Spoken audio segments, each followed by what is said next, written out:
দর্শক, আবারও শুরু হলো কর্মবিরতি।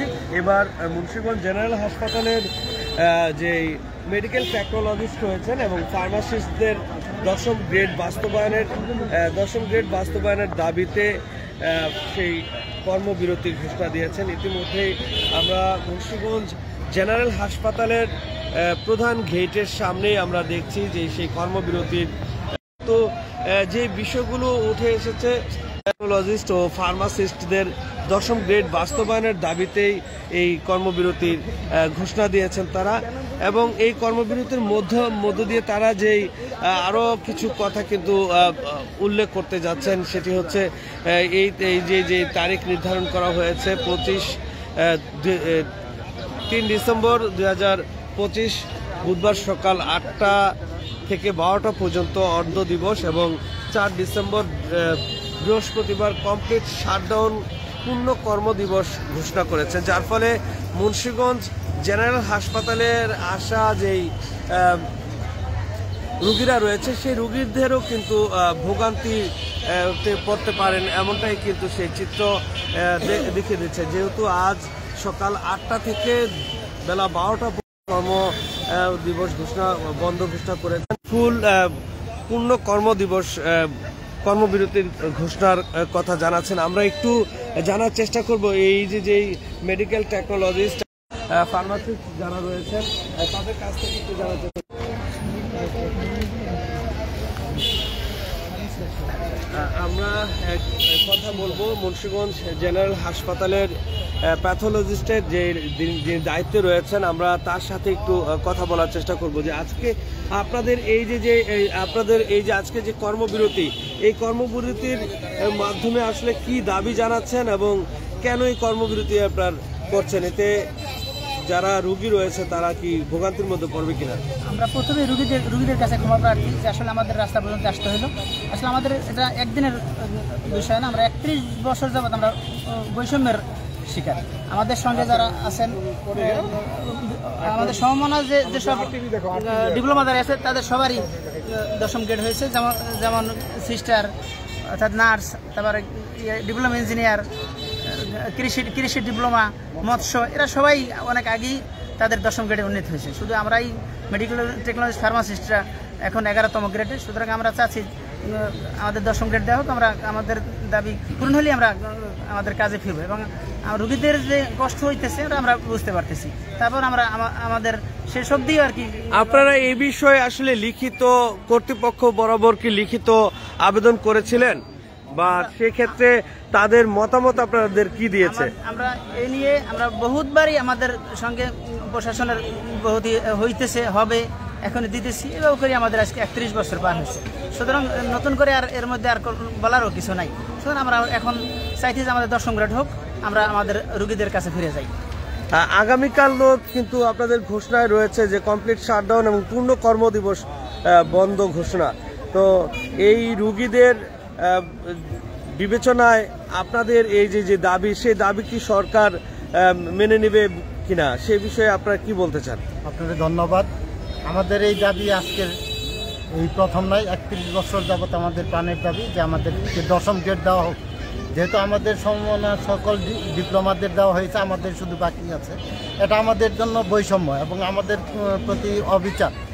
আমরা এতদিন রুগীদের স্বার্থে, রুগীদের দিক বিবেচনা করে মানবিক কারণে আমরা কোনো কঠোর কর্মসূচি জানাই। এখন সারা বাংলাদেশে কেন্দ্রীয় নেতাদের নির্দেশে আমরা 27 তারিখ থেকে বিভিন্ন জায়গায় লিফলেট বিতরণ, স্মারকলিপি প্রদান সবই দেওয়া হয়েছে এবং আমাদের ঊর্ধ্বতন কর্তৃপক্ষ সবাই সম্মতি। কিন্তু আমাদের ফাইলটা দীর্ঘদিন যাবৎ সংস্থাপন মন্ত্রণালয় আমাদের ফাইলটা বারবার কোয়ারির মাধ্যমে ফেরত দিচ্ছে। এখন আমাদের কোনো উপায় নাই। এই জাতিকে যদি দশম গ্রেড দিতে হয় পাইতে হয়, তাহলে আমাদের এই কমপ্লিট শাটডাউনের বিকল্প নাই। যেহেতু আমরা বারবার বিভিন্ন কর্মসূচি দিয়েছি, মানববন্ধন করেছি, আমাদের দাবি পূরণ হয় নাই, অথবা আমাদের বিকল্প কোনো রাস্তা নাই। রোগীদের কাছে ক্ষমা প্রার্থী হয়ে আমাদের দাবি আদায় না হওয়া পর্যন্ত আমরা কর্মবিরতি থাকব। এতে যত আমাদের কাছে আগত রোগী বিভিন্ন ডিপার্টমেন্টের এক্স রে, প্যাথোলজি, রেডিওলজি যেটা আছে, ফার্মেসি, ডেন্টাল শত শত রোগীর ভোগান্তি হবে, কিন্তু তারপরে আমরা চাচ্ছি যে আমাদের দাবি বাস্তবায়ন করা হোক, আমরা রোগী সবাই নিয়ে দিতে। দর্শক, আমরা এই মুহূর্তে একজন ফার্মাসিস্ট যিনি রয়েছেন, আমরা তাদের কাছ থেকেও এই বিষয়টা জানবো যে এই যে 10ম গ্রেড বাস্তবায়নের ক্ষেত্রে আসলে আপনারা কতটুকু উপযোগী হিসেবে রয়েছেন, কেন আপনাদেরকে সরকার 10ম গ্রেডের মধ্যে নিয়ে আসবে, একটু যদি বলেন। ধন্যবাদ। আমাদের সমমনা আমরা সকল ডিপ্লোমাই দীর্ঘদিন দাবি ছিল, আমাদের প্রায় 31 বছর আগে থেকে এই দাবি 10ম গ্রেডের। আমরা সর্ববিষয়ে উপযুক্ত হয়েও আমাদের ঊর্ধ্বতন কর্তৃপক্ষরা স্বীকার করে বিভিন্ন সময় তাল ভাড়ার অজুহাত দাখিল করে, যার কারণে অদ্যবধি হচ্ছে না, 10ম গ্রেডটা হচ্ছে না। এবার আমরা 10ম গ্রেড না নিয়ে বাড়ি ফিরবো না। আমরা আরো একজন ফার্মাসিস্টের সাথে কথা বলবো। একটু ভাই, আসলে যুক্তি যদি আপনার জানতে চাই যে এই যে ডিপ্লোমা যারা পাশ করেছে তাদেরকে 10ম গ্রেডে নিয়ে আসা হয়েছে, এমনটাই তো। তো সেক্ষেত্রে এই যে ফার্মাসিস্ট এবং টেকনোলজিস্টদেরকে 10ম গ্রেডে আনার জন্য কি কি যুক্তি আপনার কাছে রয়েছে এবং কেন আপনাদেরকে এই 10ম গ্রেডে নিয়ে আসবে সরকার? 1994 সাল থেকে আমাদের যে দাবিটা উত্থাপিত হয়েছে, এর আগে আমাদের ডিপ্লোমা ইঞ্জিনিয়াররা জিনিসটা আগে পায় ওরা। তো ডিপ্লোমা ইঞ্জিনিয়ারদের যে ভর্তি যোগ্যতা, আমাদেরও একই ভর্তির যোগ্যতা, ওদেরও 4 বছর, আমরাও এখন 4 বছর। তো ওরা 4 বছর হইলে আমরাও 4 বছর হইলে ভর্তির যোগ্যতাও একই, সেক্ষেত্রে ওরা পাবে, আমরা পাবো না কেন? আমরা ধরেন আমরা 4 ভাই, একটা ফ্যামিলির 4টা ভাই, 4 ভাইয়ের মধ্যে ডিপ্লোমা ইঞ্জিনিয়ার আছে, ফার্মাসিস্ট টেকনোলজিস্ট আছে, সিস্টার ব্রাদাররা আছে, তারপরে আপনি কৃষি ডিপ্লোমার আছে, প্রত্যেকেই পেয়ে গেছে। আমরা মেজুবাই হয়ে কেন পাচ্ছি না? আমাদের দাবি, আমরা রোগীদের কথা চিন্তা ভাবনা করে, রোগীদের ভোগান্তির কথা চিন্তা ভাবনা করে দীর্ঘ 31 বছর ধরে আমরা চুপচাপ ছিলাম, কোনো সামনে আসিনি। আমরা চিঠি চালাচালির মাধ্যমে সামনে এগিয়ে গেছি। আজকে আমাদের দেয়ালে পিঠ থেকে গেছে, আমরা এই 10ম গ্রেড না নিয়ে আমরা ঘরে ফিরবো না, ইনশাল্লাহ।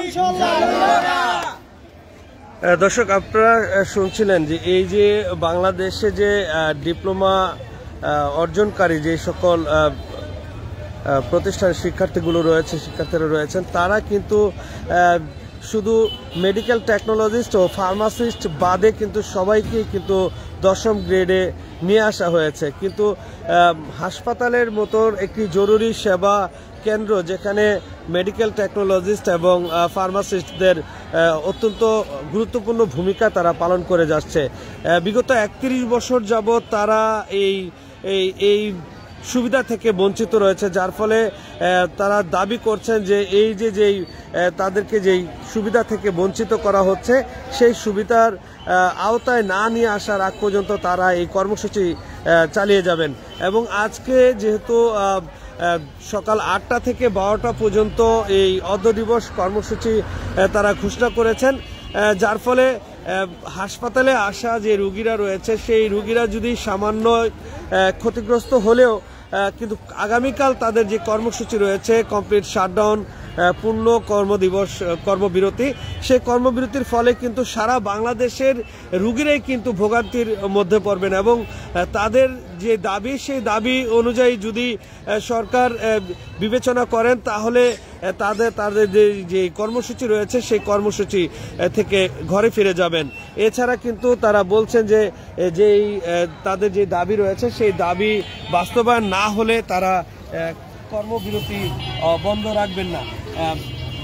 বাংলাদেশের বিভিন্ন সেক্টরেই কিন্তু যে বৈষম্যের ঘটনা, সেই বৈষম্যের ঘটনা কিন্তু চলে আসছে, যার ফলে এই যে আজকে যে কর্মবিরতির ঘোষণা, সেই কর্মবিরতির ঘোষণাটাও কিন্তু একটি বৈষম্যর ঘটনা হিসেবে কিন্তু তারা তুলে ধরছেন। তারা বলছেন যে মেডিকেল টেকনোলজিস্ট এবং ফার্মাসিস্ট যারা রয়েছেন, তাদেরকে দীর্ঘ 31 বছর যাবৎ তাদেরকে সাথে এই বৈষম্য করা হচ্ছে, যার ফলে তারা পেশাগতভাবে বৈষম্যর শিকার হচ্ছেন, পাশাপাশি সরকারি সকল ধরনের সুবিধা থেকেও তারা বঞ্চিত হচ্ছেন। এবং সারা বাংলাদেশের যেই হাসপাতালগুলো রয়েছে জরুরি সেবা যে হাসপাতাল, যে হাসপাতালে মানুষ চিকিৎসা নেওয়ার জন্য, দ্রুত চিকিৎসা নেওয়ার জন্য তারা এখানে আসেন, সেই চিকিৎসা সেবায় যারা নিয়োজিত রয়েছেন তাদেরকে কেন এই বৈষম্যর শিকার করা হচ্ছে, তাদেরকে কেন বঞ্চিত করা হচ্ছে সেই প্রশ্নের কথাই তুলে ধরছেন। এবং তাদের এই দীর্ঘ 31 বছর ধরেই তারা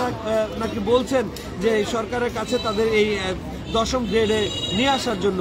তবে অবশেষে কিন্তু তারা রাস্তায় নেমে এসেছেন এবং আজ তারা অর্ধদিবস কর্মবিরতি ঘোষণা করেছেন। সারা বাংলাদেশের মতো মুন্সিগঞ্জ জেনারেল হাসপাতালেও কিন্তু সেই কর্মবিরতি চলছে এবং আগামীকাল পূর্ণ দিবস শাটডাউন ঘোষণা করেছেন এবং আগামীকাল তাদের সকল কার্যক্রমই কিন্তু বন্ধ থাকবে, যার ফলে মুন্সিগঞ্জে আসা যেই জেনারেল হাসপাতালে চিকিৎসা নিতে আসা যেই রুগীরা রয়েছে সেই রুগীরা পড়বে নানা ধরনের বিড়ম্বনার মধ্যে এবং এই বিড়ম্বনা থেকে রক্ষা পাওয়ার জন্য তাদের যে দাবি রয়েছে সেই যৌক্তিক দাবি সরকারের কাছে তুলে ধরছেন। যদি সরকার মনে করেন যে তাদের এই দাবি বাস্তবায়ন করা প্রয়োজন তাহলে সেই দাবিগুলো বাস্তবায়নের সেই দাবিটিও কিন্তু তারা জানাচ্ছেন।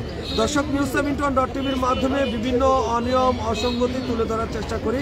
আমরা সেই অনিয়ম অসঙ্গতির একটি চিত্র আমরা তুলে ধরলাম, একটি মানববন্ধন কর্মবিরতি, সেই কর্মবিরতির চিত্র আমরা আপনাদেরকে তুলে ধরার চেষ্টা করলাম। আমরা এই কর্মবিরতির ফলে মুন্সিগঞ্জ জেনারেল হাসপাতালে কি ধরনের ভোগান্তির শিকার হয় সেই ভোগান্তির চিত্র কিন্তু আমরা আপনাদের তুলে ধরার চেষ্টা করব। আমি বিদায় নিচ্ছি, মোহাম্মদ জাহাঙ্গীর আলম, news721.tv।